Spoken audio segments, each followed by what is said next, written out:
साहित्य नरेशन। सुनिए प्रेमचंद की कहानी आखिरी मंजिल।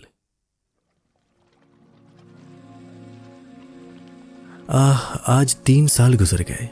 यही मकान है, यही बाग है, यही गंगा का किनारा, यही संगमरमर का हौज, यही मैं हूं और यही दरो दीवार। मगर इन चीजों से दिल पर कोई असर नहीं होता। वो नशा जो गंगा की सुहानी और हवा के दिलकश झोंकों से दिल पर छा जाता था, उस नशे के लिए अब जी तरस कर रह जाता है। अब वो दिल नहीं रहा। वो युवती जो जिंदगी का सहारा थी, अब इस दुनिया में नहीं है। मोहिनी ने बड़ा आकर्षक रूप पाया था। उसके सौंदर्य में एक आश्चर्यजनक बात थी। उसे प्यार करना मुश्किल था। वो पूजने के योग्य थी। उसके चेहरे पर हमेशा एक बड़ी लुभावनी आत्मिकता की दीप्ति रहती थी। उसकी आंखें, जिनमें लाज और गंभीरता और पवित्रता का नशा था, प्रेम का स्रोत थी। उसकी एक एक चितवन, एक एक क्रिया, एक एक बात उसके हृदय की पवित्रता और सच्चाई का असर दिल पर पैदा करती थी। जब वो अपनी शर्मीली आंखों से मेरी ओर ताकती तो उसका आकर्षण और उसकी गर्मी मेरे दिल में एक ज्वार भाटा सा पैदा कर देती थी। उसकी आंखों से आत्मिक भावों की किरणें निकलती थी, मगर उसके होंठ प्रेम की बानी से अपरिचित थे। उसने कभी इशारे से भी उस अथाह प्रेम को व्यक्त नहीं किया जिसकी लहरों में वो खुद तिनके की तरह बही जाती थी। उसके प्रेम की कोई सीमा न थी। वो प्रेम जिसका लक्ष्य मिलन है, प्रेम नहीं वासना है। मोहिनी का प्रेम वो प्रेम था जो मिलने में भी वियोग के मजे लेता है। मुझे खूब याद है, एक बार जब उसी हौज के किनारे चांदनी रात में मेरी प्रेम भरी बातों से विभोर होकर उसने कहा था, वो आवाज अभी मेरे हृदय पर अंकित है। मिलन प्रेम का आदि है, अंत नहीं। प्रेम की समस्या पर इससे ज्यादा शानदार, इससे ज्यादा ऊंचा ख्याल कभी मेरी नजर में नहीं गुजरा। वो प्रेम जो चितावनों से पैदा होता है और वियोग में ही हरा भरा रहता है, वो वासना के एक झोंके को भी बर्दाश्त नहीं कर सकता। संभव है कि ये मेरी आत्मस्तुति हो, मगर वो प्रेम जो मेरी कमजोरियों के बावजूद मोहिनी को मुझसे था, उसका एक कतरा भी मुझे बेसुध करने के लिए काफी था। मेरा हृदय इतना विशाल ही न था। मुझे आश्चर्य होता कि मुझमें वो कौन सा गुण था जिसने मोहिनी को मेरे प्रति प्रेम से विवल कर दिया था। सौंदर्य, आचरण की पवित्रता, मर्दानगी का जौहर, यही वो गुण हैं जिन पर मोहब्बत निछावर होती है। मगर मैं इनमें से एक पर भी गर्व नहीं कर सकता था। शायद मेरी कमजोरियां ही उस प्रेम की तड़प का कारण थी। मोहिनी में वो अदाएं न थी जिन पर रंगीली तबीयतें फिदा हो जाया करती थी। तिरछी चितवन, रूप गर्व की मस्ती भरी हुई आंखें, दिल को मोह लेने वाली मुस्कुराहट, चंचल वाणी, उनमें से कोई चीज यहाँ न थी। मगर जिस तरह चांद की मध्यम सुहानी रोशनी में कभी कभी फुहारें पड़ने लगती हैं, उसी तरह निश्चल प्रेम में उसके चेहरे पर एक मुस्कुराहट कौंध जाती और आंखें नम हो जाती।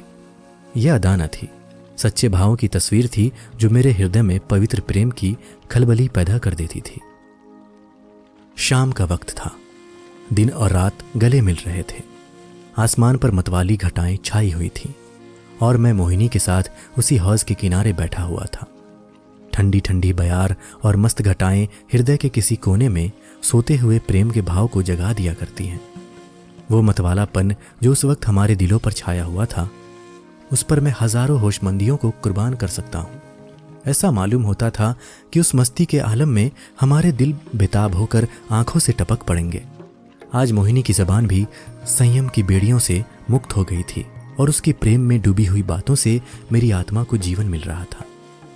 एकाएक मोहिनी ने चौंक कर गंगा की तरफ देखा। हमारे दिलों की तरह उस वक्त गंगा भी उमड़ी हुई थी। पानी की उस उद्विग्न उठती गिरती सतह पर एक दिया बहता हुआ चला जाता था और उसका चमकता हुआ अक्स थिरकता और नाचता एक पुच्छल तारे की तरह पानी को आलोकित कर रहा था। उस नन्ही सी जान की क्या बिसात थी। कागज के चंद पुर्जे, बांस की चंद तीलियां, मिट्टी का एक दिया कि जैसे किसी की अतृप्त लालसाओं की समाधि थी जिस पर किसी दुख बांटने वाले ने तरस खाकर एक दिया जला दिया था। मगर वो नन्ही सी जान जिसके अस्तित्व का कोई ठिकाना न था, उस अथाह सागर में उछलती हुई लहरों से टकराती, भंवरों से हिलकोरे खाती, शोर करती हुई लहरों को रौंदती चली जाती थी। शायद जल देवियों ने उसकी निर्बलता पर तरस खाकर उसे अपने आंचलों में छुपा लिया था। जब तक वो दिया झिलमिलाता और टिमटिमाता हमदर्द लहरों से झकोरे लेता दिखाई दिया। मोहिनी टकटकी लगाए खोई सी उसकी तरफ ताकती रही। जब वो आंख से ओझल हो गया तो वो बेचैनी से उठ खड़ी हुई और बोली, मैं किनारे पर जाकर उस दिए को देखूंगी। जिस तरह हलवाई की मनभावन पुकार सुनकर बच्चा घर से बाहर निकल पड़ता है और चाव भरी आंखों से देखता और अधीर आवाजों से पुकारता उस नेमत के थाल की तरफ दौड़ता है, उसी जोश और चाव के साथ मोहिनी नदी के किनारे चली। बाग से नदी तक सीढ़ियां बनी हुई थी। हम दोनों तेजी के साथ नीचे उतरे और किनारे पहुंचते ही मोहिनी ने खुशी के मारे उछलकर जोर से कहा, अभी है, देखो वो निकल गया। वो बच्चों का सा उत्साह और उद्विग्न अधीरता जो मोहिनी के चेहरे पर उस समय थी, मुझे कभी न भूलेगी। मेरे दिल में सवाल पैदा हुआ, उस दिए से ऐसा हार्दिक संबंध, ऐसी विफलता क्यों?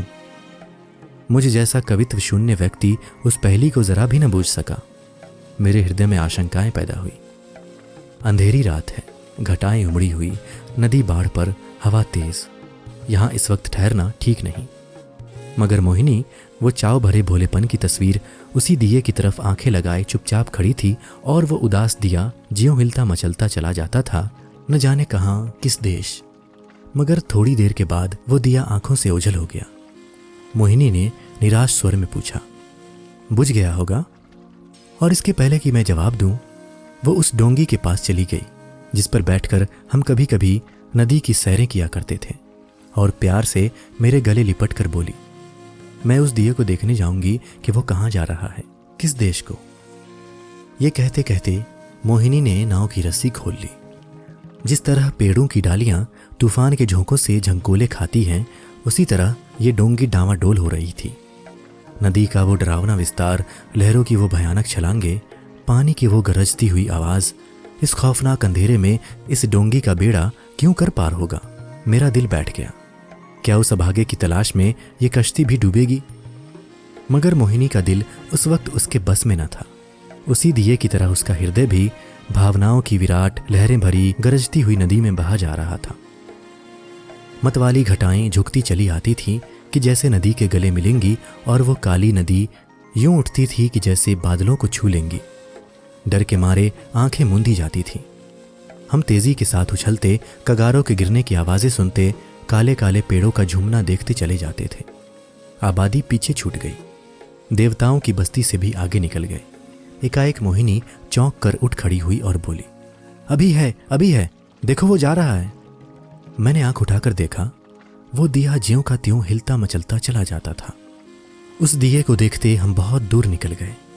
मोहिनी ने ये राग अलापना शुरू किया, मैं साजन से मिलन चली। कैसा तड़पा देने वाला गीत था, और कैसी दर्द भरी रसीली आवाज, प्रेम और आंसुओं में डूबी हुई। मोहक गीत में कल्पनाओं को जगाने की बड़ी शक्ति होती है।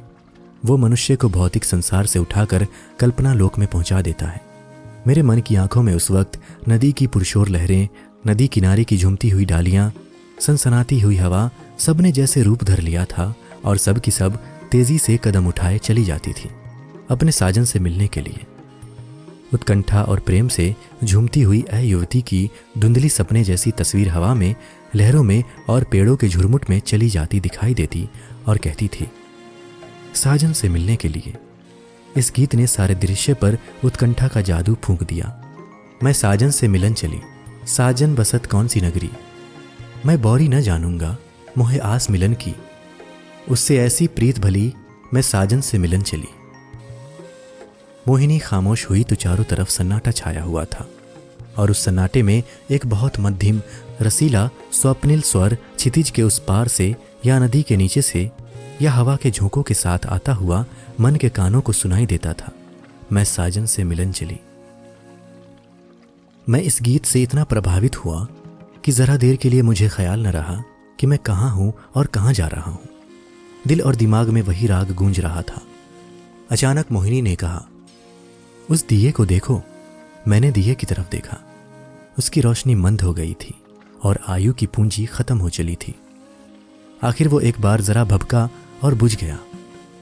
जिस तरह पानी की बूंद नदी में गिरकर गायब हो जाती है, उसी तरह अंधेरे के फैलाव में उस दिए की हस्ती गायब हो गई।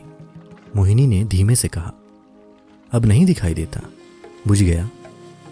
ये कहकर उसने एक ठंडी सांस ली। दर्द उमड़ आया, आंसुओं से गला फंस गया। जबान से सिर्फ इतना निकला, क्या यही उसकी आखिरी मंजिल थी? और आंखों से आंसू गिरने लगे। मेरी आंखों के सामने से पर्दा सा हट गया।